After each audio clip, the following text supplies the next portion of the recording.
Buenos días. En lo que el director general coloca la presentación, voy a hacer yo lo propio con su persona. Muy brevemente, porque Enrique Sáez es una persona muy conocida y lleva muchos años en esta comunidad trabajando en pro del patrimonio. Que yo sepa más o menos, Enrique, corrígeme, lleva unos 10 años al frente de la Dirección General. 14. Corrige, muy bien, me corrige. La Dirección General de Patrimonio. Y en todo ese tiempo, el bagaje en defensa del patrimonio en todas sus vertientes, en todas sus líneas, es hartamente conocido por todos. Se han puesto en marcha iniciativas que han tenido un calado, por supuesto, no solo regional ni nacional, sino de carácter internacional.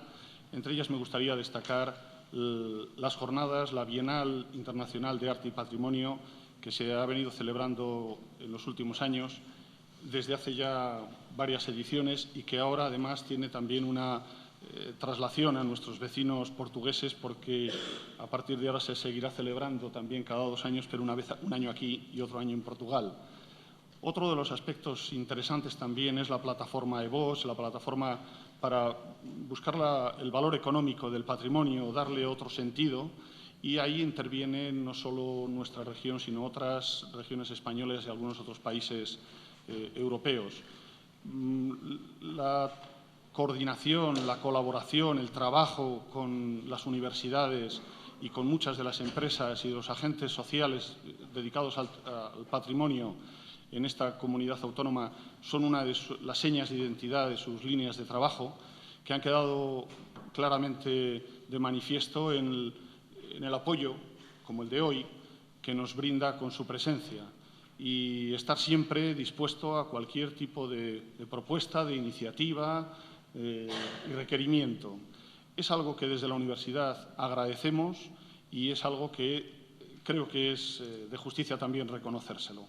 Por ello, contamos con Enrique Sáez. Él ya se ha presentado en parte, es arquitecto de formación, tiene también una relación muy estrecha con la Escuela Técnica Superior de Arquitectura, donde hay otros grupos de trabajo vinculados al patrimonio y al paisaje, y a partir de ahí es cuando hemos empezado a tener más relaciones, el proyecto de investigación y otra serie de colaboraciones con algunos contratos públicos. Bueno, ya ha dado tiempo a colocarlo, más que suficiente. Muchas gracias, Enrique, por estar con nosotros. Les dejo con él. Pues sí, muchas gracias a ti, José Luis, no solamente por la presentación, sino también por la colaboración que de continuo, de una manera, como decía antes, inteligente, pues estáis llevando a cabo también con nuestro departamento, con la Dirección General de Patrimonio. Y bueno, aunque voy a pasar enseguida a entrar en materia, pero no quiero dejar de reseñar esto que forma parte también de lo que quiero que sea objeto de la exposición, ¿no? De la necesidad que tenemos hoy la sociedad actualmente, las administraciones públicas como parte aglutinante de la sociedad, para contar con algo más que en la toma de decisiones del día a día. Necesitamos foros de reflexión, foros de debate que nos permitan, ante retos nuevos y problemas nuevos, pues soluciones o propuestas nuevas. Yo creo que en este sentido, pues José Luis y su equipo de trabajo, Daniel, pues la reflexión que estamos haciendo ahora, por ejemplo, en torno al concepto, que es algo de lo que yo quería hablar también, hablando de patrimonio territorial, pues es inevitable hablar del concepto de paisaje cultural, acuñado desde un punto de vista científico y también institucional. Y ahí pues están haciendo un trabajo magnífico, él y Daniel, pues en relación a objetivar y a intentar elaborar un libro blanco de lo que para nosotros, y teniendo en cuenta también el contexto científico circundante, pues supone esa figura del paisaje cultural en relación también a la nueva ley que estamos ahora poniendo en marcha. Sí que efectivamente sí agradecería si podemos mejorar un poco las imágenes, pues estupendo. Si no, yo por mi parte veo perfectamente. O sea, si se puede quitar alguna luz más. No puede grabar. Vale, pues esto suele... Muy bien, pues entonces lo mejor que se pueda. Bueno, yo voy entrando en materia para que pueda tener tiempo, y como en todo caso se oye, pues entonces, y queda grabado también, pues comienzo. Mi intención es, efectivamente, trasladaros, ya me permitís que os tutee, una serie de reflexiones en torno a lo que viene siendo esta realidad del patrimonio desde una óptica territorial. Como digo, también siempre presente el concepto de paisaje cultural y desde desde el ámbito de reflexión que nos obliga también a tener la Administración pública en el ejercicio de nuestras competencias, pero también luego en un proceso de feedback pues, al hecho de que la puesta en práctica del día a día de la toma de decisiones también nos obliga a ir operando corrigiendo estos conceptos o ir innovando también metodologías, propuestas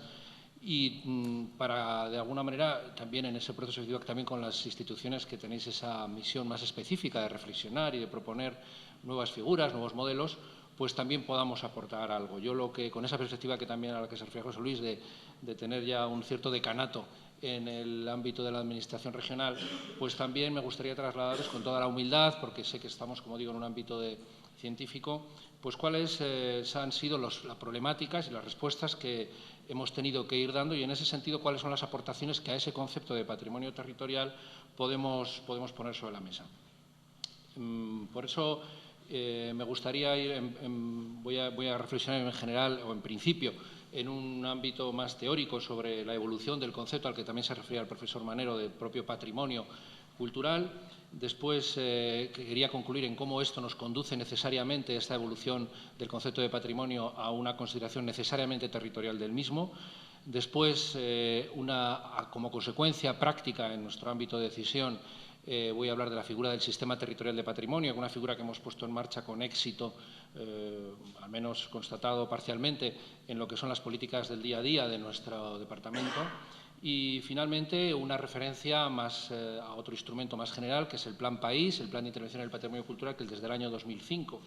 hemos puesto en marcha, que es un acrónimo de patrimonio histórico, pero también de país, de paisanaje, con esa referencia al territorio, y una referencia a dos casos prácticos, a dos casos, si me permite, no sé si de éxito, pero dos cuestiones prácticas que ejemplifican esta política en dos planes concretos, el Románico Norte y el plan de Monasterio de Río Seco en Valle de Manzanedo. Este es el índice de mi exposición y, a partir de ahí, pues entro en materia. Me gusta, casi siempre empiezo con esta referencia, a pesar de que no soy de Segovia ni del entorno del acueducto. Siempre al contemplar el acueducto de Segovia nos permite introducirnos en el tema del patrimonio desde muchas ópticas distintas, ¿no? Y, evidentemente, ejemplifica esta plaza y este acueducto y este conjunto histórico de Segovia pues muchos paradigmas de lo que es un concepto consolidado del patrimonio cultural como monumento, como bien histórico, como bien arqueológico y también como ciudad histórica y como bien territorial, ¿no? En el sentido de que alcanza ya una dimensión y complejidad suficientes. Sin embargo, este monumento y este lugar y esta ciudad de Segovia, que quizás sea la más visitada como monumento, saben que las estadísticas que tenemos en Castellón es que el monumento es visitado en la Catedral de Burgos, en torno a unos 300 o 400.000 visitantes por año de media. Sin embargo, es evidente que la ciudad y el monumento más visitado es la ciudad de Segovia, que son millones, lo que pasa es que no hay de personas los que lo visitan cada año, no tenemos un torno donde contar, pero sí que es un patrimonio cuya imagen es canónica, está absolutamente consolidada. En fin, pero nos permite también ver cómo esta imagen tan consolidada del acueducto de Segovia que veíamos antes en su estado actual, en su plaza oriental, que parece que es una imagen pétrea en el amplio sentido de la expresión. Sin embargo, es una imagen que, si profundizamos un poco en la historia, aquí sois especialistas, se profundizan en la historia y en la evolución de las cosas, pues no es así o no es tan así. Hasta hace muy poquito tiempo, solamente en términos de historia, pues 150 años, que es el momento en el que se hizo el magnífico fotógrafo viajero Laurent, en su viaje por España y esas fotografías de monumentos que hizo, pues hizo esta fotografía en un momento en el que la imagen nos hace ver cómo la propia consideración de la ciudad y del acueducto no era tan consolidada como lo que es ahora, o como esa imagen que los japoneses, cuando lo fotografían, pueden pensar que hubo desde hace 2000 años. Solamente hace 150, es decir, ahora las cosas estaban más controvertidas, ¿no? Se producía una progresiva destrucción y demolición de todo el caserío histórico que rodeaba al acueducto y que, en buena medida, es lo que ha estado ahí siempre. Es decir, que hay muchos más años, podríamos decir en torno a 19 siglos, en los cuales la situación del acueducto era más bien esta, rodeada de caserío, que realmente la que imaginó como gran plaza imperial romana pues el Marqués de Lozoya en los años 50, que es la que finalmente se materializa, ¿no? Bien, hoy en día nos hubiéramos planteado las cosas de otra manera. Evidentemente, el acueducto se hubiera conservado en medio de este caserío histórico que, independientemente del valor ese valor histórico, urbanístico, tipológico de la propia ciudad, de los trazados de la ciudad, pues quizá desde el punto de vista también de la autenticidad, pues tiene más que ver con el origen de lo que era el acueducto en su época de construcción, en la época romana. En cualquier caso, los valores a los que podemos percibir al contemplar el acueducto en una u otra forma, pues son magníficos, son estupendos, pero son cambiantes, como vemos, son complejos, porque en la misma visión diacrónica de lo que es un monumento tan paradigmático, tan consolidado como este, sin embargo, cabe una controversia disciplinar sobre cuál es el adecuado modo de conservar el entorno y la propia contemplación del acueducto. Bueno, esto me sirve simplemente como pórtico inicial para esta exposición, este punto primero, ¿no?, de lo que quería exponer, cómo el concepto del patrimonio no es unívoco, no es en absoluto pacíficamente participado y consensuado, sino que es un concepto contra lo que se pueda pensar por parte de algunos ámbitos de las ciencias sociales o de las ciencias técnicas, ¿no? El patrimonio es lo viejo, lo caduco, lo consolidado, pues no, es un concepto que también, incluso en su propio concepto filosófico, es muy cambiante, muy evolutivo, ¿no? Y sabemos, y quiero hacer aquí un repaso muy rápido, sin pretender hacer un análisis exhaustivo, por supuesto, de lo que es la evolución del propio concepto del patrimonio cultural, que al principio se refiere al valor de los objetos históricos, de las propias piezas que tienen valor para testimoniar la historia, pero que enseguida se le añade, o que también tiene que ver con el componente artístico, de ahí ese concepto de patrimonio histórico-artístico que se acuña a finales del siglo XIX, a lo largo del siglo XX, y que modernamente se entiende ya de una manera más compleja y más amplia, porque veremos que esta evolución sigue hacia un concepto amplio de patrimonio cultural, ¿no? Pero, en fin, lo histórico y lo artístico han estado siempre presentes en una evolución que no es necesariamente lineal o diacrónica. Yo estoy haciendo aquí una simplificación, por supuesto, ¿no?, pero que tiene en cuenta también posteriormente, o en un estadio posterior de análisis, ya no solamente lo histórico, lo artístico, sino también la propia arquitectura como concepto que igualmente está vinculado con esa visión historicista de la historia del arte, pues a los estilos históricos, los estilos artísticos en los que se intentan leer en este tipo de lugares, ¿no? Y ya empezamos a hablar de lugar, de bien inmueble que no es trasladable como pieza histórico-artística a un museo, que era el paradigma del patrimonio en los siglos del Gabinete, en los siglos de la Ilustración. Esto ya es más difícil de trasladar. Algunas cosas se han trasladado de estas, ¿no?, las que han ocupado los embalses. Pero, en fin,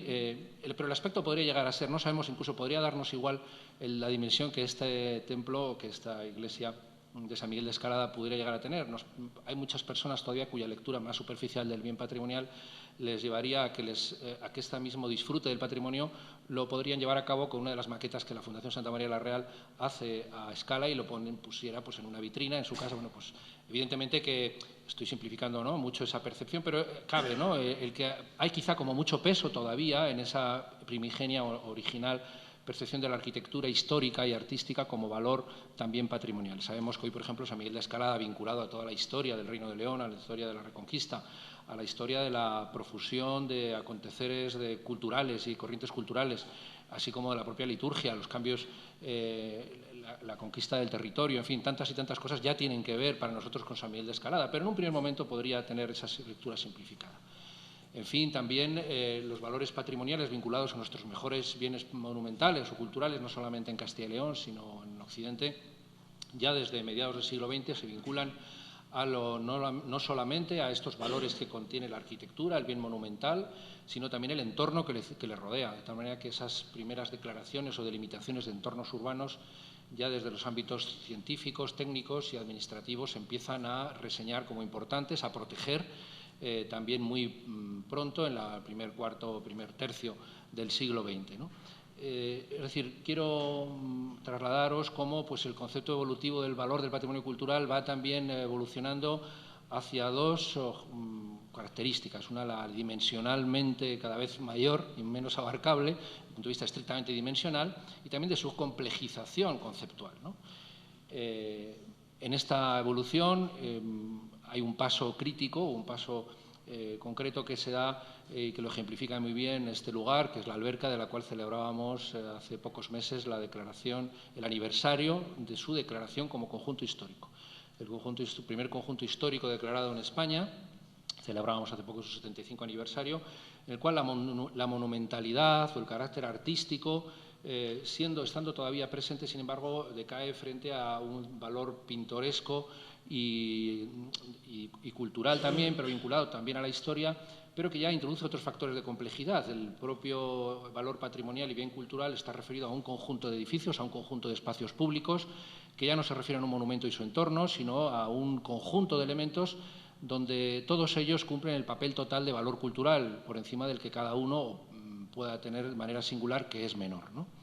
Bien, estos conjuntos históricos que han tenido tanta importancia desde el punto de vista de la gestión del patrimonio, donde la geografía ha aportado, junto con la historia, con las ciencias del urbanismo,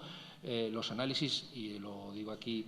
alabando la geografía y alabando la arquitectura, en detrimento de los historiadores del arte, que eran los que detentaban hasta estos momentos, hasta los años 40, 50, 60, digamos, el poder de la clasificación o de los valores de protección de las piezas artísticas o monumentales, ¿no? ¿Qué hacer con enteras ciudades que son monumentos, que son arte en sí mismo, que tiene un valor cultural y artístico, ¿no? Claro, cuando estamos hablando de un conjunto pintoresco, como una placita en la Alberca, pues todavía ahí se pueden musealizar los pavimentos, las fachadas, hasta las postales, y poniendo la misma maceta, aunque sea de plástico siempre, ¿no? Pero, ¿qué ocurre con ciudades como sucede en España y evidentemente y especialmente en Castilla y León, donde el valor cultural más intenso se entremezcla, tiene una profunda, no solamente desde el punto de vista espacial, sino desde el punto de vista funcional, una absoluta concatenación con las actividades vitales de la ciudad. Es el centro histórico de Salamanca no solamente es el centro histórico, es el centro vital de la ciudad, donde se producen sus funciones fundamentales, administrativas, universitarias, donde la vida tiene su tráfico, sus aparcamientos, sus instalaciones, edificios, la actividad urbanística. Todo esto es la ciudad histórica de Salamanca en su parte más intensa, más alocadamente, frenéticamente urbana, ¿no? Bien, esta ya es una complejidad que no solamente es dimensional, tiene que ver ya con conceptos que tienen que ver con la vida de las personas, con el urbanismo, con la vida, y sin embargo estamos hablando de una ciudad de primer nivel cultural, patrimonial. No obstante, es una de las 3 declaradas como Patrimonio de la Humanidad por la UNESCO en nuestra tierra, ¿no? Bueno, Ávila es otra de estas ciudades, también conjunto histórico donde coincide la vitalidad urbana con el propio centro, o al menos en gran parte, y donde al final también esta complejidad, quería referirme en este caso pues a partir de estas metodologías que se fueron haciendo de las delimitaciones de conjuntos históricos, bueno, donde Ávila representa también como en sí misma la plasmación de una evolución del concepto de patrimonio, mientras que en un primer momento parecía que lo importante, lo bonito era ese pintoresquismo también de la muralla y lo que la muralla encerraba, como en ese concepto de entrar a la ciudad histórica a través de la muralla. Enseguida las delimitaciones de los conjuntos históricos tienen que ver, como no, con los arrabales históricos, con la percepción de la muralla desde fuera, con tantas cuestiones que no son solamente el conjunto histórico almendrado o amurallado, que tiene que ver con los edificios históricos que lo rodean y que se incluyen en la Declaración de Patrimonio Mundial, y que posteriormente, en la última ampliación de Patrimonio Mundial, pues ha incluido los conventos extramuros, de tal manera que incluso sus propios entornos, aquí todas las consideraciones históricas, especulativas en torno a lo que es y lo que no es valor patrimonial en un ámbito complejo, pues ha ido también ampliándose. Con esta técnica de la raya, de hasta aquí está protegido y hasta aquí no, que esto nos vale a la Administración, vale una metodología antigua para ver qué es lo que tiene valor y qué es lo que no tiene valor, bueno, pues entramos en una dinámica un poco peligrosa, porque al final esta raya que se va ampliando cada vez más puede llegar a extremos inmensos, ¿no? Claro, en definitiva, esa imagen que en Ávila, frente a Salamanca, otras ciudades históricas, tiene tanta importancia de lo que es su ubicación territorial en el territorio, es decir, ese paisaje que forma la muralla con la ciudad histórica y con su entorno geográfico es muy importante en el valor histórico y patrimonial de la ciudad de Ávila. De tal manera que nadie duda de que a la hora de proteger Ávila y su conjunto amurallado y sus murallas y sus entornos, incluso si nos vamos un metro más allá de esas rayas que habíamos puesto, también hay que tener en cuenta lo que se podría o no podría hacer, lo que se conviene o no conviene edificar de cara a proteger estos valores. Estamos, por lo tanto, ya no solamente protegiendo una ciudad urbanísticamente compacta o un arrabal, sino que estamos yéndonos a dimensiones pues realmente muy importantes. Este es un plano real de un documento real de gestión de la ciudad de Ávila como Patrimonio Mundial que hicimos en colaboración con el Ayuntamiento de la ciudad y que tiene en cuenta, es un análisis, bueno, pictóricamente es mucho más bonito en la pantalla que tengo yo delante que la que podéis ver vosotros, pero en todo caso se refiere a un análisis de cuencas visuales de aproximación a la ciudad, al skyline de la ciudad de Ávila. Esto en Segovia, por ejemplo, también es muy importante, ¿no? Incluso trascendiendo la propia capacidad o competencia administrativa municipal, es decir, que ni siquiera la propia ciudad de Ávila podría regular con su plan general municipal estos tipos de aspectos que son importantes a la hora de proteger Ávila y la aproximación del viajero y del valor patrimonial a una ciudad como Ávila, ¿no? En fin, estamos ya hablando, por lo tanto, de enteros de elementos patrimoniales cuya dimensión llega a ser tan grande que la empiezan a hacer ingobernable o gestionable con técnicas tradicionales de gestión, con las delimitaciones de conjuntos históricos o las delimitaciones de áreas protegidas, etcétera. Imagínese ahora alguien lo que supone que, por ejemplo, en ese ámbito o en estos que estoy presentando aquí, uno de los últimos bienes declarados Patrimonio de la Humanidad en España, la Serra de la Tramuntana, un paisaje cultural, es decir, está declarado no como ámbito natural, sino como valor cultural. Toda ese quinto norte de la isla de Mallorca, todo él es un bien de interés cultural. Imaginémonos si la metodología tradicional de que lo que se puede y no se puede hacer en un BIC lo tiene que aprobar la Comisión de Patrimonio, pues cualquier cosa que cualquiera de los, me parece que son 20 y tantos núcleos poblacionales que tiene la Sierra de la Tramuntana tuvieran que hacer, tuviese que ir a la Comisión de Patrimonio a autorizar pues, un edificio, un kiosco, una pavimentación, un uso. En fin, aquello es sencillamente insostenible, pero no desde el punto de vista económico, sino desde el punto de vista de la metodología de la Administración. Tenemos que, por lo tanto, sin embargo, esto es un BIC y es un bien, además, declarado Patrimonio de la Humanidad. La Serra de la Tramuntana, o abajo tenéis Aranjuez como sitio histórico, como paisaje cultural, está declarado, es uno de los dos únicos paisajes que están declarados con esa tipología en la lista de UNESCO en España. Y Aranjuez pues, empieza declarando sus elementos, representa muy bien esta evolución a la que me he referido, ¿no? En primer lugar, esos palacios borbónicos con sus jardines y que después se refieren en ese ámbito que tenéis a la izquierda, pues es el ámbito que es la zona tampón, pero es en definitiva toda el área protegida, que es todas las vegas del río Tajo, todos los cultivos en torno al río Tajo y a la ciudad misma entera de Aranjuez, ¿no? Bueno, esto es el BIC, este es el conjunto histórico con toda esta complejidad, ¿no?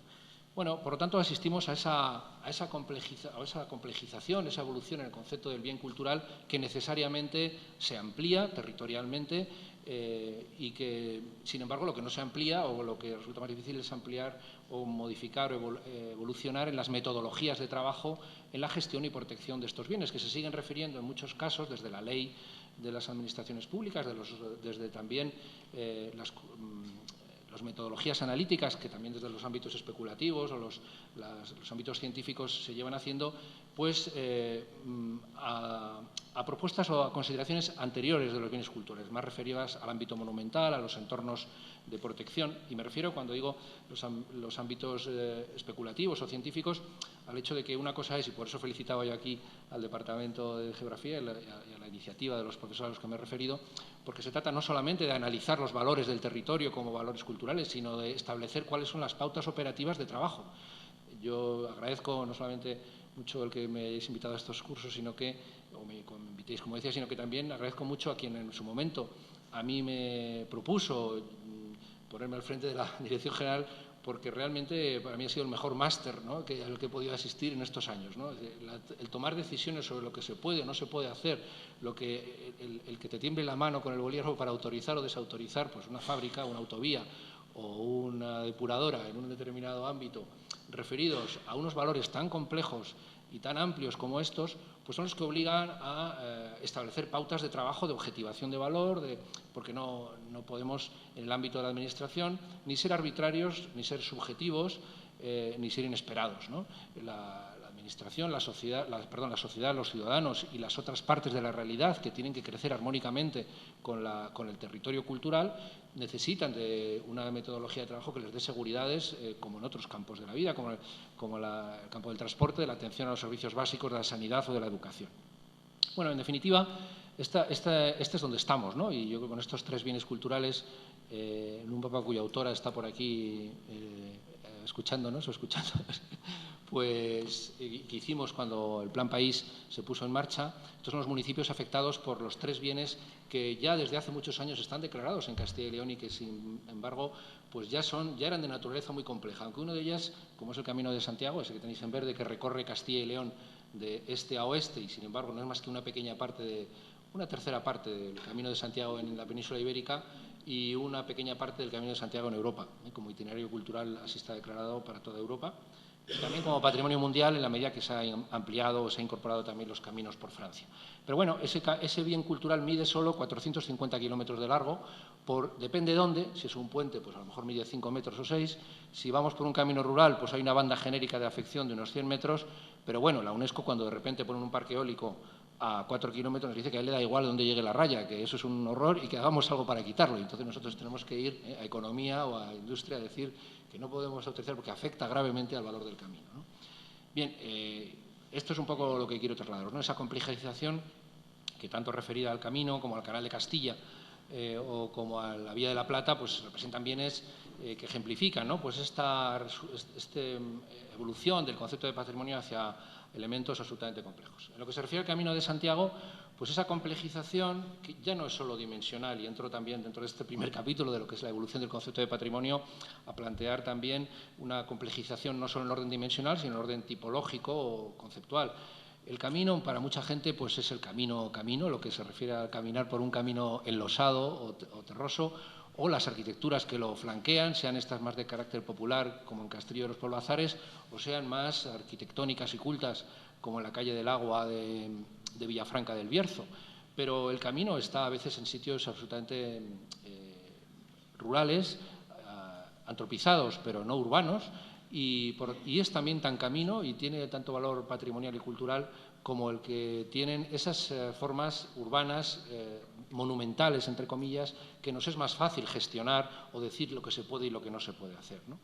Bien, por lo tanto, también desde el punto de vista conceptual, la complejización del propio concepto de patrimonio, pues es evidente que evoluciona y además, como veremos ahora inmediatamente, ¿no? Pues también desde el punto de vista social el camino es apreciado también, y no solo por ese aspecto monumental o artístico, histórico-artístico, sino precisamente por esta parte que tiene más de valor del territorio y valor inmaterial, ¿no?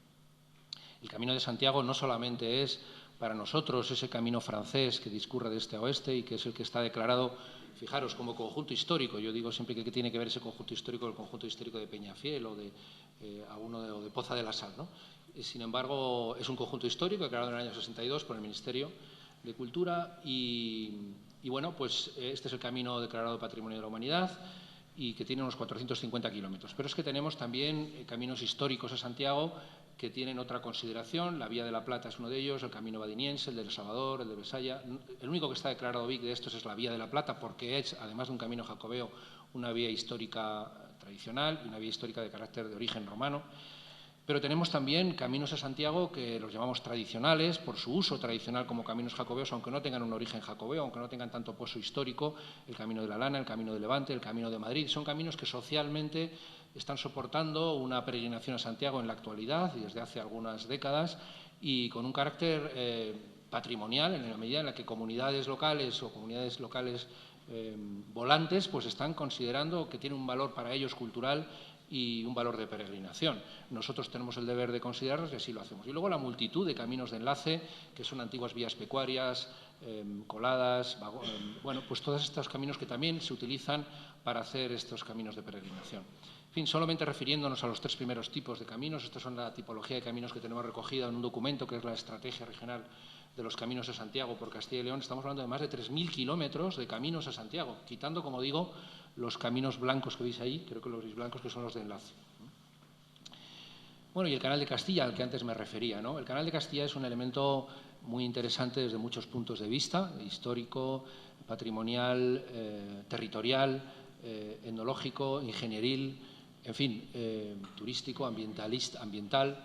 Bueno, tiene mucho que ver con ese concepto que nos viene rondando, que he querido que rondara hoy, ¿no? en la exposición sobre el paisaje cultural, cuando el paisaje cultural se refería desde los años 60 hacia atrás a la arquitectura del paisaje, a la arquitectura de lo natural, a la capacidad de los hombres y de los diseñadores por diseñar espacios verdes, antropizados. Bueno, pues tiene el Canal de Castilla, como no, mucho de esto, ¿no? Es un jardín lineal a lo largo también de 250 kilómetros,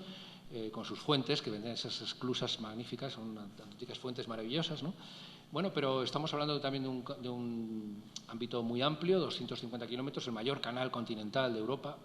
y en el cual también la complejidad de sus valores, no solamente estos valores ambientalistas, verdes o ingenieriles, también referidos al patrimonio que tiene que ver con lo etnográfico, con el transporte, etcétera, sino también con todas las arquitecturas que jalonan, la propia arquitectura del canal, con sus casas de cruceros, con sus almacenes y estas fábricas de harinas maravillosas como la de San Antonio, que también está declarada bien de interés cultural, que se refiere a ese paisaje exterior y este paisaje interior de toda la maquinaria magníficamente conservada, en el caso de Río Seco, de la fábrica harinera, ¿no? Esto nos permite hablar también de esa evolución tipológica. Se refería también nos referíamos a la introducción de las jornadas a esto, ¿no? La evolución tipológica de los bienes culturales y patrimoniales. El patrimonio industrial, esto no es de Castilla y León, que muchos de vosotros reconocéis aquí, a otro bien, sin embargo, declarado Patrimonio de la Humanidad por la UNESCO, la cuenca del Ruhr, la antigua cuenca industrial del Ruhr en Alemania, que hoy es un gran parque visitable de carácter cultural, pero con este aspecto, ¿no? Y eso que ya está pues muy manipulado para que sea fino, cuidado, conservado, ¿no?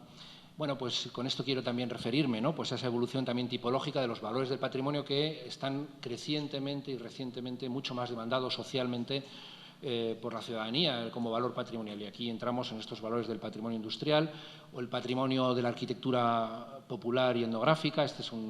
en la medida que pueda y lo sé, pues iré diciendo, que creo que las sé todas, al menos de Castilla y León. Este es el conjunto histórico, el conjunto etnográfico de la Cuenca, que se llama la Cuenca, pero no, es de Soria, de la provincia de Soria, ¿no? Esta arquitectura popular maravillosa, no oculta, pero sí de gran valor patrimonial. O todo el inmenso mundo de la creciente y exitosamente creciente de la arqueología, ¿no? Estos son sótanos visitables o visibles en una de nuestras grandes ciudades arqueológicas, Astorga, o bienes tan poco culturales como hasta hace pocos años considerados como este vehículo, que es el Renault 4x4, que es uno de los últimos bienes de interés cultural de carácter mueble declarados en España y en Castilla y León, declarado por la Junta de Castilla y León.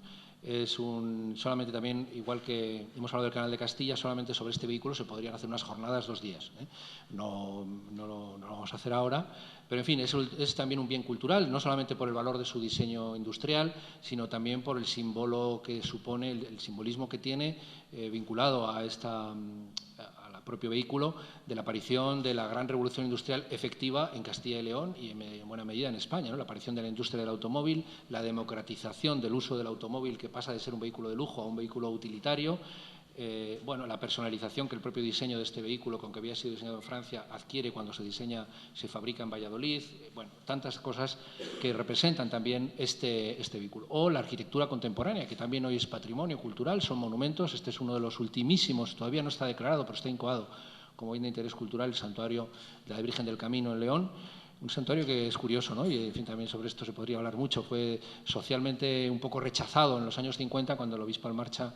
encarga inteligentemente a un inteligente arquitecto dominico, ¿no? Coello de Portugal, la construcción de un nuevo santuario, pues pasamos de tener un santuario, si me permiten, bueno, con valor histórico del XVIII y tal, pero un poco ramplón, pues a tener a una magnífica obra de arquitectura del siglo XX, ¿no? Yo creo que va a ser crecientemente también valorado en el ámbito internacional. Bueno, en definitiva, también la arquitectura contemporánea, cuestiones que hasta hace pocas fechas no estaban tan valoradas como patrimonio cultural, también hoy se incorporan, ¿no? Bueno, todo esto supone la progresiva complejización. Vuelvo al Camino de Santiago para decir que también, y al final, en el caso del Camino, antes lo he apuntado, ¿no? Forma parte de esta complejización y esta complejización evolutiva o esta evolución de la complejidad del patrimonio cultural, pues el hecho de que al final, en el caso del Camino, ¿qué es lo que podemos hoy analizar? Pues que lo que cuenta es la peregrinación, sobre todo. Lo que tiene gran fuerza en el valor del Camino, sea en el ámbito rural o en el ámbito urbano, es la peregrinación. El mismo hecho de la peregrinación vinculada a una actividad tradicional, histórica, ancestral, o sea, no es una peregrinación de ruta senderista como un GR, ¿no? Sino que todo el mundo que la hace con ese carácter patrimonial o cultural se vincula a la peregrinación de los peregrinos medievales de camino a Santiago con una finalidad, con un objetivo, etcétera, ¿no? Bueno, todo esto es el patrimonio cultural modernamente entendido y necesariamente contemplado por quien tiene que tomar decisiones y por quien tenéis la obligación también de analizar todas las dimensiones de un hecho, ¿no? Por tanto, el valor, y ya entro en lo que es la conclusión de lo que quería ser esta primera parte de la exposición, ¿no? Conclusión de esta evolución del concepto de patrimonio cultural, pues caminamos hacia una complejización dimensional y tipológica, pero también a una creciente implicación social, lo decía el profesor Manero también en la introducción a las jornadas, que tiene que ver con ese valor, por ejemplo, de la peregrinación por encima del valor de los puentes, hospitales o el propio paisaje perceptivo. Está, yo creo, mucho más el valor de la propia peregrinación, o cómo, y vuelvo ahora a la arqueología, referido a un ámbito arqueológico, una actividad tan técnico-científica y tan oculta para la sociedad de a pie, como era hasta hace pocas décadas la arqueología, solamente tenían esos éxitos, eran casos de éxito, pues estas maravillosas manifestaciones de bienes arqueológicos que tenían que ver con el arte, con la plasmación de cosas maravillosas que se podían visitar o con dificultad, como sucede ahora en la cueva de Altamira, ¿no? Pero si nos paramos a reflexionar lo que ha supuesto Atapuerca como fenómeno social, Atapuerca está ahora siendo mucho más visitado que Altamira. Estamos hablando de entre 200 y 300.000 visitantes entre los que van al Museo de la Evolución Humana y los que van, pero esos mismos quieren ir todos. Hay muchas más que quieren ir a los yacimientos que los que quieren ir al Museo de la Evolución Humana. Y sin embargo, en este yacimiento de Atapuerca no se ve ninguna pintura, no se ve ninguna cueva. Se ven cuevas rellenas de fósiles, rellenas de sedimentos, ni siquiera de fósiles, rellenas de tierra, con huesecillos, en el mejor de los casos, que no sabe el que va allí si es de un roedor o de un homo antecesor, ¿no? Pero, sin embargo, la fascinación que ha ejercido para todos los visitantes, que sigue ejerciendo de manera creciente, es inusitada, ¿no? El éxito social de este proyecto divulgativo, que es un proyecto eminentemente científico. La paleoantropología, hasta el nombre resulta difícil de pronunciar, era una actividad reservada hasta hace pocos momentos o pocos años a una actividad científica críptica de gabinete universitario de alto standing, ¿no? Y hoy en día todo el mundo quiere ir a Atapuerca, ¿no? Bueno, estamos hablando, y es un poco la conclusión a la que quería llegar, ¿no?, de cómo una adecuada socialización, también aquí hay detrás una estrategia de marketing y muchas cosas que podríamos hablar, ¿no? Pero, en definitiva, interesa a la sociedad el patrimonio cultural de una estricta valoración social, es decir, ya al margen de esos valores artísticos, históricos o tipológicos, a la gente le interesa, cuando se le cuenta bien, el valor del patrimonio cultural. Y es lo que representa Atapuerca. También hablando de arqueología y en otra dimensión temporal, pues frente a estos sótanos visitables o más o menos visitables, algunos de ellos no visitables, porque alguna de las ruinas o de las excavaciones que os enseñaba antes pues ha quedado sepultada debajo del Teatro Gullón en Astorga. Sin embargo, también hablando de esta implicación o de este valor de la socialización del patrimonio, lo que están suponiendo en este sentido la evolución de las ciudades, en concreto quiero hablar de dos, Cartagena y Tarragona, ciudades que tenían una decrepitud como proyecto de ciudad a finales de los años de la crisis, ¿no?, de la primera crisis de los años 80, pues como ciudades industriales vinculadas a industrias públicas, refinerías, o en el caso de Cartagena al ejército, pues sin embargo han sabido reinventarse a partir de sus propios valores patrimoniales, que son muchos. Y Tarragona hoy incorpora todo su valor, el valor de Tarraco, no solamente celebrando festivales y actividades culturales, sino que eso se plasma de una manera bonita, ¿no?, en cómo pues, cualquier local comercial, desde una tienda de zapatillas hasta un banco o un restaurante, incorpora con orgullo, y diciendo yo también tengo mi pequeño trocito de Tarraco en mi local, ¿no? Y esto pues la gente lo incorpora como un plus, como un valor añadido al éxito de su local, no porque la Comisión de Patrimonio le obligue a conservar estas otras cosas, ¿no? O quiero pensar que es así, al menos en el caso del banco y del restaurante. El de las zapatillas sí que parece que ha puesto un cristal ahí, pero bueno, no está mal probarse unas zapatillas encima de unos restos de una cávea, ¿no? Pues está muy bien, ¿no? Bueno, este éxito social del patrimonio cultural pues tendría otros muchos indicadores que no tenemos tiempo de contemplar, pero que quiero referirme solo a uno ya muy conocido, y aunque esta gráfica ya es antigua, es del año 2008, pero en fin, el creciente éxito de un programa, el éxito mayor, el programa de mayor éxito en la UNESCO es el programa de Patrimonio Mundial, un éxito que le ha obligado a incrementar con esa curva ascendente el número de bienes inscritos. Ahí en el año 2008 aún no llegaba al millar, hoy ya llega casi a los 1.100 los bienes del patrimonio mundial inscritos en la lista, y que tiene, bueno, pues unas implicaciones de todo tipo, no solamente del éxito social o turístico vinculado a lo comercial, sino también como marca de prestigio para el progreso y el desarrollo de otras actividades en las ciudades o en los lugares que están declarados como tal, ¿no? Bueno, en definitiva, con esta imagen quiero ejemplificar y concluir pues esta necesidad de darnos cuenta de que efectivamente hemos llegado a un punto de la evolución del concepto del patrimonio donde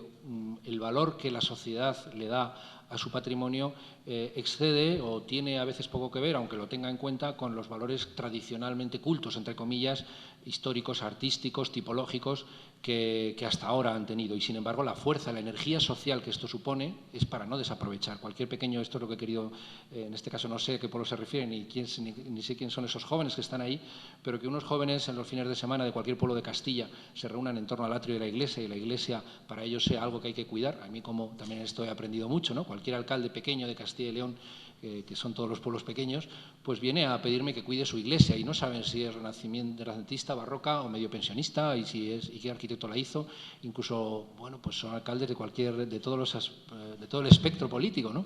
Pero para ellos la Iglesia representa aquello, como se ha dicho también aquí, la identidad, aquello en lo que todos confluyen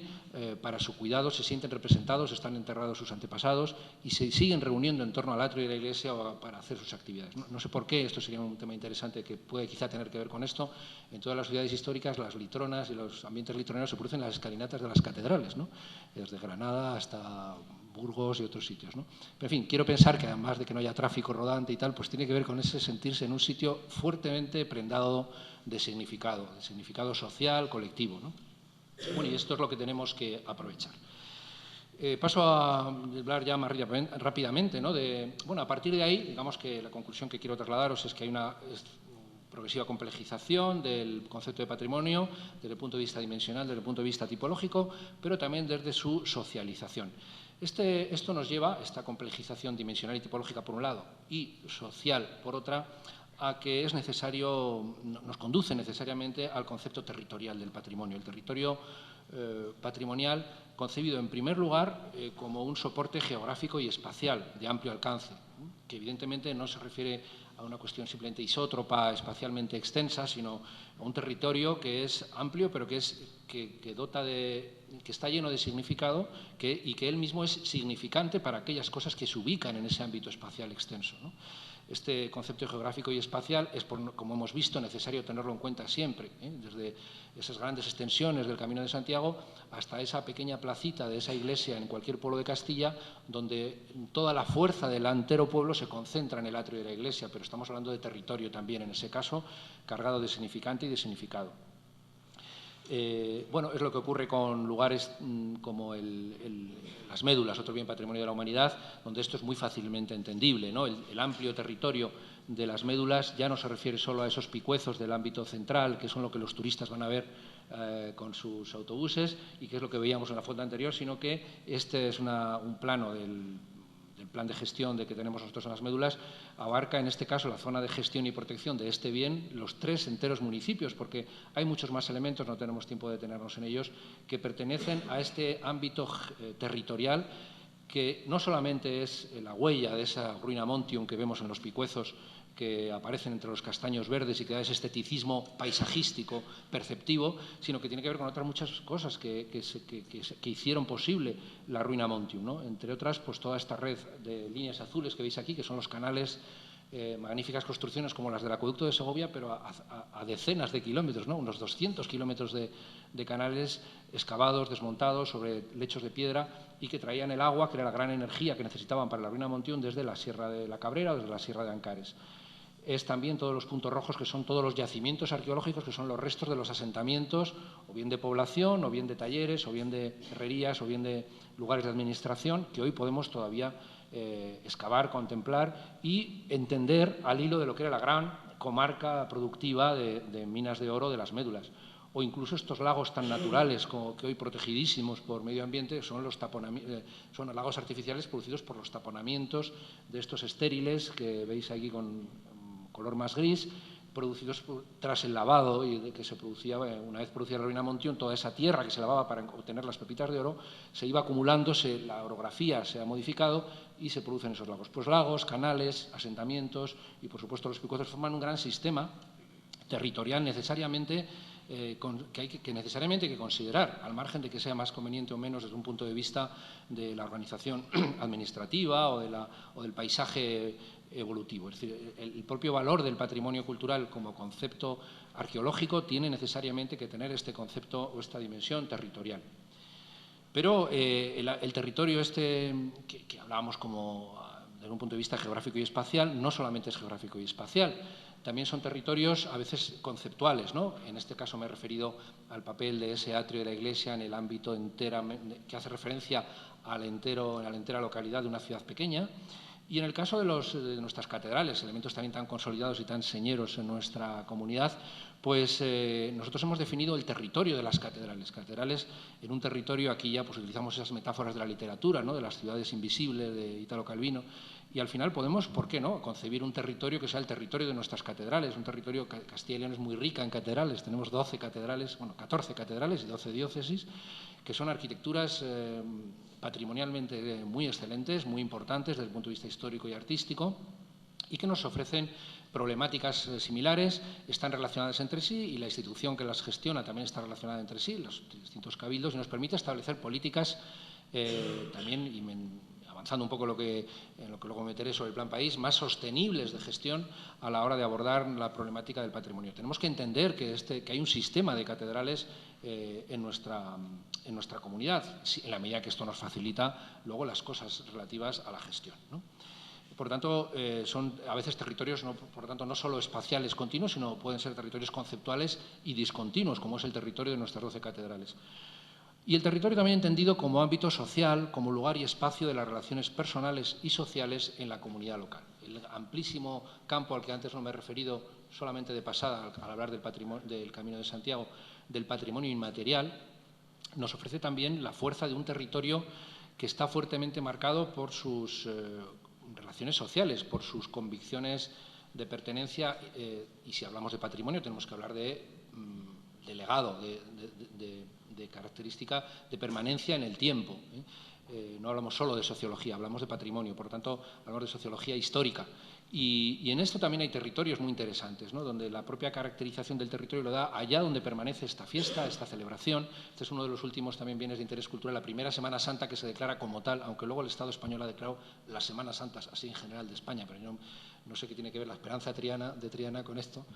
pero en fin, todo muy respetable pero vamos, yo creo que nosotros cuando hemos declarado bien de interés cultural la celebración del Jueves Santo y del Viernes Santo en Bercianos de Aliste de Zamora, pues estamos refiriéndonos a unas cuestiones de alto valor patrimonial desde un punto de vista de la fuerza que tiene esa comunidad local, todo un pueblo que desde hace 500 años se viste de la misma manera, hace las mismas cosas y las hace con una fuerza de carácter moral, social, bien, tampoco tenemos tiempo de detenernos en lo que es la celebración de ese Jueves y Viernes Santo, muy, muy importante, ¿no?, con un fuerte carácter antropológico. De esto quizá Luis Díaz Viana os podrá hablar mañana un poco más. Y que tiene, como no, que relación también con temas materiales, con lugares,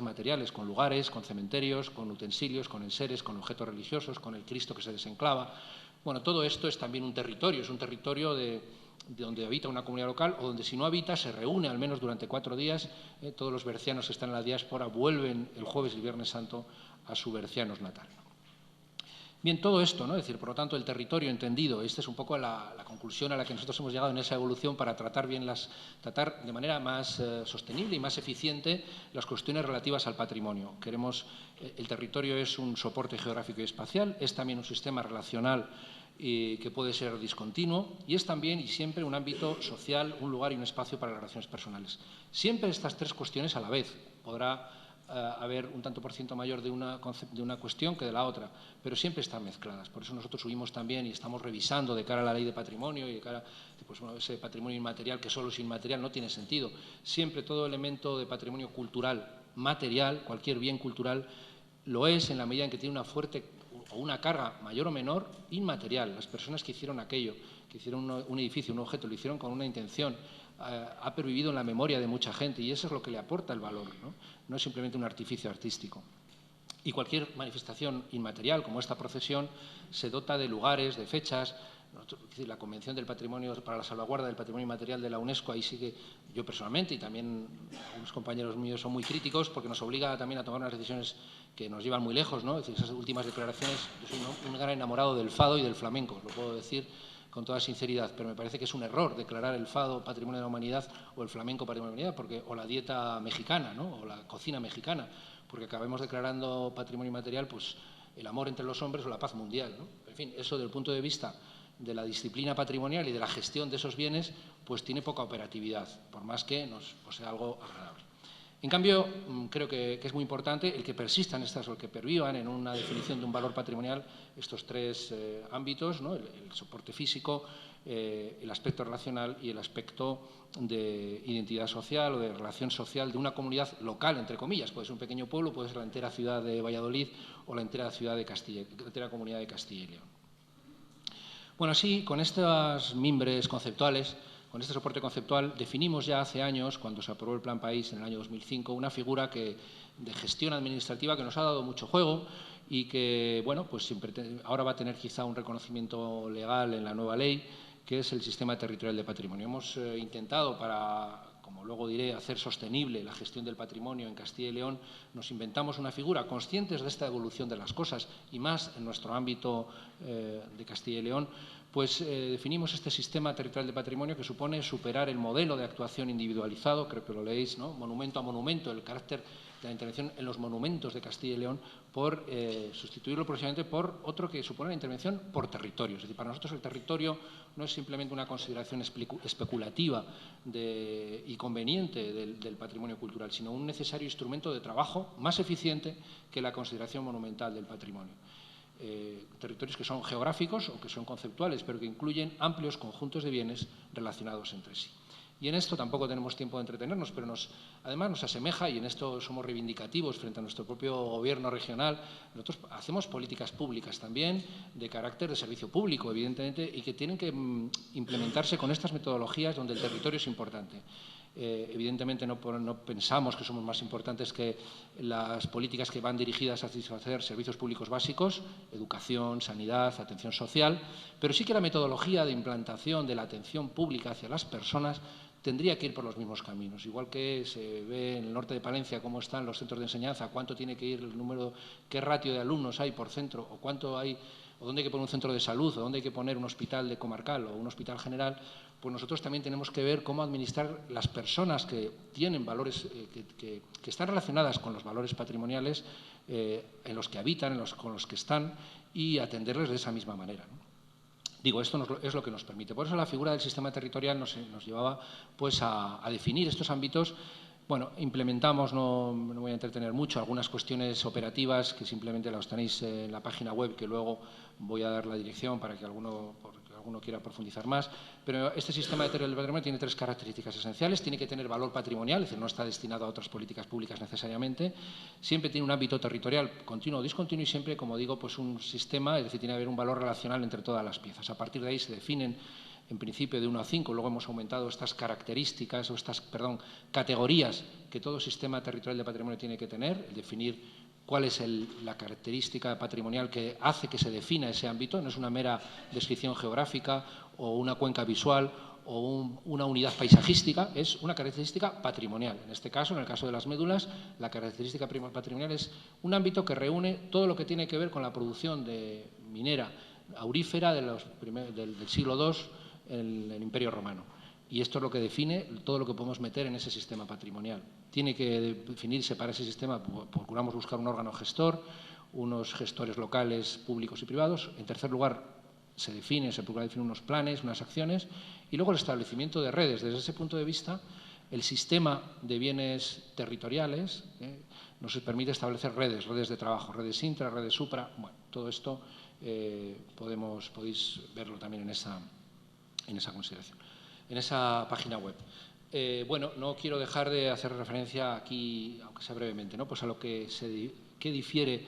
el sistema territorial de lo que vendría a ser el paisaje cultural, entendido prototípica canónicamente con esta maravillosa imagen del Val d'Orcia italiano, pues uno de los paisajes culturales, el prototipo de paisaje cultural declarado Patrimonio Mundial por la UNESCO en Italia.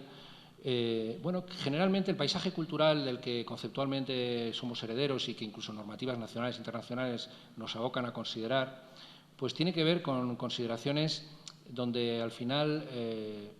creo que hay tres elementos, ¿no? Toda simplificación a veces es incorrecta, pero en la medida en que la toméis como simplificación, pues me vale, ¿no?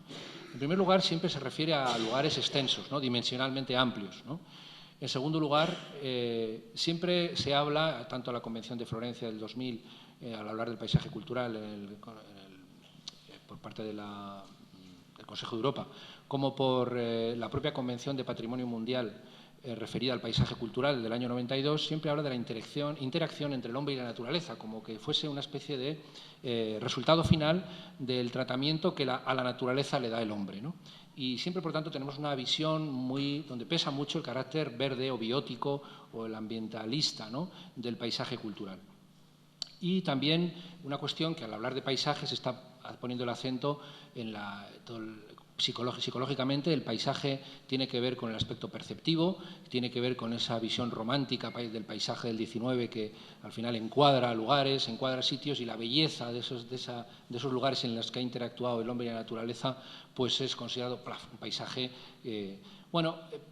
Esto que está muy bien, todas estas consideraciones, nosotros creemos que son insuficientes desde el punto de vista de lo que vengo comentando hasta ahora.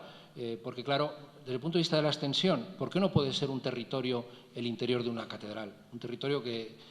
Una catedral que tiene una complejidad suficiente como para que nosotros la consideremos un sistema territorial de patrimonio. La Catedral de Burgos para nosotros es un sistema patrimonial porque tiene muchos ingredientes de lo que es un territorio. Tiene un espacio ciertamente amplio o complejo, que tiene que ver con sus naves, sus claustros, sus dependencias, su museo,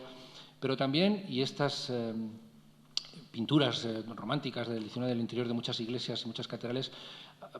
se refieren pues a lo que era esa especie de vida intraurbana que había dentro de las catedrales, ¿no?, donde había mendigos, menestrales, capillas. Es decir, se producía una especie de repetición a escala de lo que era la propia vida urbana, ¿no? Bueno, por esto y porque también la Catedral de Burgos tiene bienes documentales, tiene bienes pictóricos, la arquitectura, el archivo, etcétera. Bueno, pues todo eso, aparte de los bienes inmateriales referidos a la propia liturgia, etcétera, es por lo que para nosotros la Catedral de Burgos es en sí mismo un sistema patrimonial con las mismas categorías con las que veíais que antes nosotros establecíamos un análisis para todas las catedrales de Castilla y León. Bueno, en lo que se refiere a lo verde, ¿no?, pues, o lo ambientalista, bueno, esta es una vista de una de las ciudades declaradas también Patrimonio Mundial últimamente, en Suiza, Chaux-de-Fonds. Tiene muchos valores, entre otros, para los arquitectos es el lugar donde nació Le Corbusier y solamente por esto ya debería ser Patrimonio de la Humanidad, pero no ha sido declarado por eso, sino porque es una ciudad eminentemente relojera y donde todo el urbanismo y la arquitectura de la ciudad pues está fuertemente caracterizado por esa actividad de manufacturación relojera desde el siglo XVI. Bueno, esto yo creo que estamos hablando en definitiva, se parecen muchas cosas a un paisaje en cuanto a la dimensión, en cuanto a la complejidad, pero ¿dónde está aquí el verde? Quizás salvo o ¿dónde está la interacción entre el hombre y la naturaleza? Bueno, yo creo que se queda cojo también ese concepto, ¿no? Y finalmente el tema perceptivo. Los paisajes perceptivos, ese carácter perceptivo es lo que nosotros quizá hemos combatido más desde el punto de vista de la gestión que en la Administración hemos tenido que llevar a cabo. No se trata solo de aquello que podamos percibir, aunque sea simbólicamente, ¿no?, el paisaje que contempla una persona invidente, sino que el maravilloso mundo, por ejemplo, de la complejidad territorial del mundo arqueológico, que hace que aparezcan, como en este teatro de Medellín, ¿no?, de Cáceres, que fue Premio Europa Nostra hace 5 años. Bueno, el patrimonio arqueológico no se le ve, no se puede percibir y, sin embargo, forma un sistema patrimonial y territorial, en algunos casos, cuando se refiere a las vías históricas, que no se ven linealmente, pero que están ahí, o en las ciudades históricas como Tarraco, que está debajo de la ciudad del XIX y del XX, o este teatro que de repente aparece pues, en lo que es la falda del monte de este castillo medieval en Medellín, como digo, Medellín, no México, sino Medellín, Extremadura, ¿no? Bueno, ¿dónde está la percepción del paisaje arqueológico, ¿no? En fin, no digo, ¿no?, que no se pueda percibir interiormente también, pero bueno, estamos hablando de no caer o evitar caer en ese perceptivismo, ¿no?, esteticista que supone el concebir el territorio patrimonial solamente cuando se puede percibir algo bello desde un punto de vista fisiológico, ¿no? Bueno, yo creo que por eso es más pertinente el concepto de sistema patrimonial que el concepto de paisaje. Bueno, hasta ahí voy a ir pasando ya muy rápido porque ya he llegado al final de mi tiempo. Entonces tenía aquí algunos ejemplos. El sistema territorial de las salinas de Poza de la Sal. Aquí el plan director lo hizo todos los conferenciantes, que creo que viene mañana, que es Goyo Vázquez Justel, con Planz. Hablando también de las cuestiones que parecen importantes, hablando de un sistema territorial, que son las relaciones entre los distintos elementos que a veces no se pueden percibir de un solo golpe de vista. Esto también hace referencia a la percepción. La arquitectura popular de Poza de la Sal, en el norte de Burgos, tiene que ver con la actividad minera de obtención de sal que está 2 kilómetros más allá, pero que sin embargo no se puede percibir con una unidad paisajística desde un punto de vista de una cuenca visual o de una unidad paisajística, ¿no? Sin embargo, tanto los materiales utilizados en la arquitectura como la forma de esas 3 plantas, esos edificios altos, que no son edificios agrícolas, sino son edificios de gente minera, pues tiene que ver, se explican y se entienden tipológicamente y patrimonialmente al hilo de entender lo que son las salinas que están en el valle, en el Diapiro, que está 1 kilómetro más arriba. También el castillo, los pozos que no se ven, en fin, no tengo tiempo de extenderme en esto, ¿no? Yo creo que iba a hablar de Plan País, pero lo dejamos, como ya ha salido, lo dejaría aquí, si queréis. Yo creo que al final lo que pretendemos es concebir este sistema, esta metodología de análisis de los valores patrimoniales y de la gestión del patrimonio desde un entendimiento que, si se ha dicho, y es verdad que Castilla y León, y lo dice el Estatuto, tiene como valor esencial su medio ambiente y su lengua y su patrimonio, bueno, nosotros hemos querido o queremos en este sentido, después de hacer toda esta reflexión, hacer efectiva este valor esencial con una plasmación del análisis y de las metodologías de trabajo acordes a ese valor esencial. Realmente concebimos al final toda Castilla y León como un sistema patrimonial.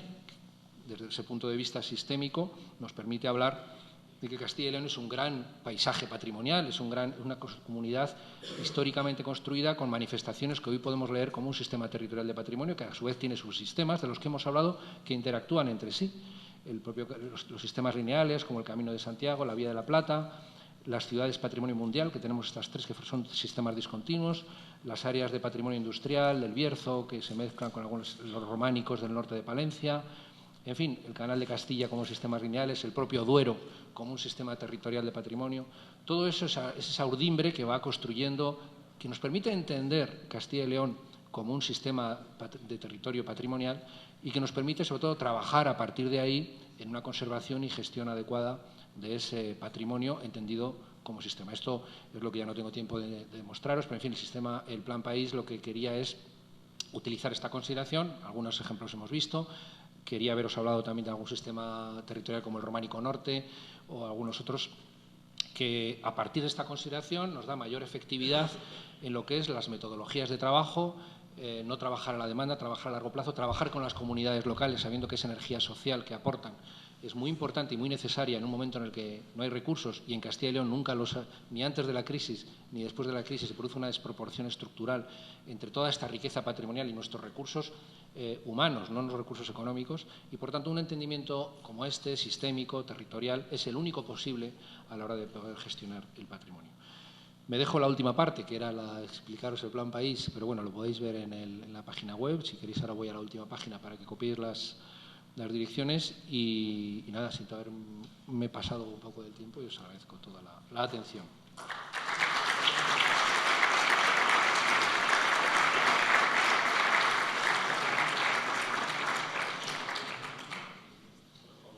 ¿Veis? Antes de las direcciones, me vais a permitir que pongáis también, hablaba de territorio, de paisaje, y no podía dejar de poner esta viñeta de Asterix, que supongo que lo leéis todos, ¿no? Que también os daría para hablar de esa complejización del concepto de patrimonio. Y aquí están las direcciones, si es que las leéis: www.patrimoniocultural.jcil.es, www.jcil.es/ARPA, para que conozcáis el evento magnífico al que se refería José Luis, y que durante tantas ediciones quiero agradecer aquí públicamente a la persona Beatriz Alonso, que ha sido coordinadora de ARPA y que asiste ahora como mera alumna a este curso, pues su magnífico resultado. Ahora efectivamente tenemos una próxima cita en Amarante, en Portugal, en el mes de octubre. Y luego sobre EVOC, a lo que se ha referido también José Luis, pues aquí tenéis www.evoc.es. Es esta, Beatriz, ¿no?, la dirección.